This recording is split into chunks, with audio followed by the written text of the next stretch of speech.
Jaha, jatketaan sitten taas tätä projektia. Sitten alkaakin lattiapinna-asennus, jotta saa tänne sen sohvan, jotta mä saan tonne talliin taas tilaa. Sohva vie siellä niin tuhottomasti tilaa tällä hetkellä. Mä teen tässä nyt tämä väliosanko ei tarvikko katkaista tuolla päässä ja muotoilla täällä päässä, niin se käy nopeasti, että noitten kanssa on sitten vähän puljaamista enemmän. Tätä kyllä asentaa ihan nopeasti, mutta on tässä muutamia pointteja, minkä takia ei välttämättä ole paras mahdollinen tämmönen palalattia, koska jos ei tää ole ihan tasainen, niin tässä on niinku todella onnettomat nämä pontit. Ja varsinkin tää päätypontti, mikä vaan lyödään yhteen. Tossa on esimerkiksi. Mutta sitten nämä sivupontit, niin näähän toi noin niinku pistetään, ujutetaan tonne toisen levyn ponttiin.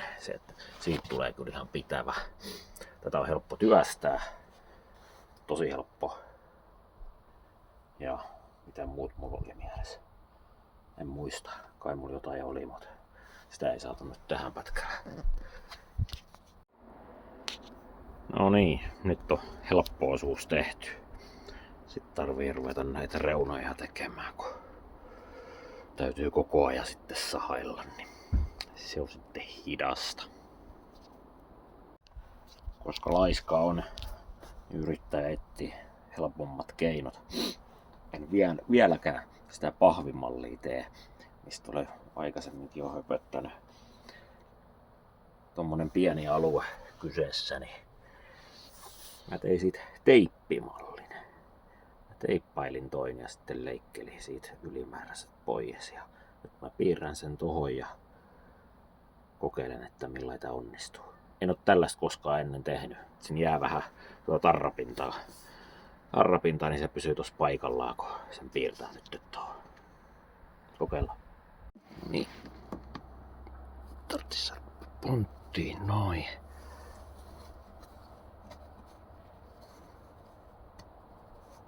Vielä jonkun matka. Noin. Joo. Tää menetelmä otetaan käyttöön. Noin, nyt on mallista piirretty tuo.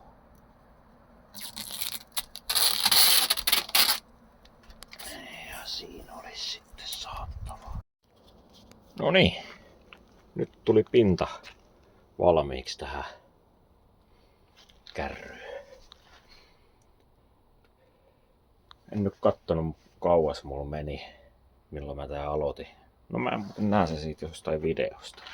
Mä sanoin sen tuossa jossain kohtaa, mutta toi oli ihan hyvä toi teippimalli homma, niin mä sain sen kanssa kyllä ihan toimivaa mallia tehty. Eli tässähän mulla tässä etualalla mä lähdin täydellä ja tonne taakse mä sitten joutuisin sahailemaan ohkaisempaa palasta. Ja mulla on tuolla parissa kohtaa noi painot, kun siinä on niin pienet palaset, että ne hiukan tahtoo jäädä pystyyn, niin mä laitoin ohjeiden vastaisesti vähän korillan liimaa sinne alle. 3 tuntia mulla meni tähän. Toihan meni varmaan tunnissa tämä keskiosa. Sinne ei tarvitse kuin nää muokata nyt tää pääty ja sitten näitten pikkupalasten tää kulmiin ja toi kulma ja sitten tuolla ihan edes on 1 kulma ja sitten koko toi niin niihin meni sitten varmaan se 2 tuntia. Ihan jees laitettava ja näyttääkin ihan suht koht hyvältä. Täytyy ottaa päivänvalossa vielä parempaa kuvaa. Kattokaa nyt tätä tallia. Et tänne olisi vielä niin kuin jonkun auto ottanut sisälle, jos olisi korkeus riittänyt. Jep. Mut kattokas Mä sai kahdella tehty, mulla 3 oli noita laatikoita, niin 2 sain tehtyä, niin toi lähtenyt palautuksiin, niin saa siitä sitten sen 60 takaisin. Budjetti on paukkunut ja muutenkin toi lattia osalta. Päädyin nyt sit vielä vähän fiksailemaan tätä reunaa.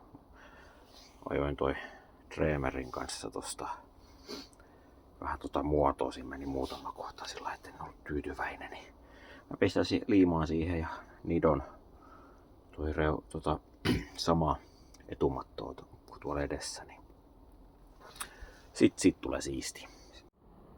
Tästä tuli ihan hyvä. Tätä täytyy vähän modata. Tämähän on tämmönen kuperan mallinen. Mä meinasin, että mä ajan täältä nämä pois ja sit katkaisen sen tosta huipun kohdalta, niin sit siihen jää vähän kaulusta vielä. Se peittäisi sen ne saumat sieltä ja sitten tää tipahtaa. Pitääköhän se tipahtaa vajaa sentin verran, niin jos se sit istuisi sinne nätisti. Katsotaan. No niin. Siinä on lista paikallaan. Siinä on kaukalo paikallaan. Lattia paikallaan.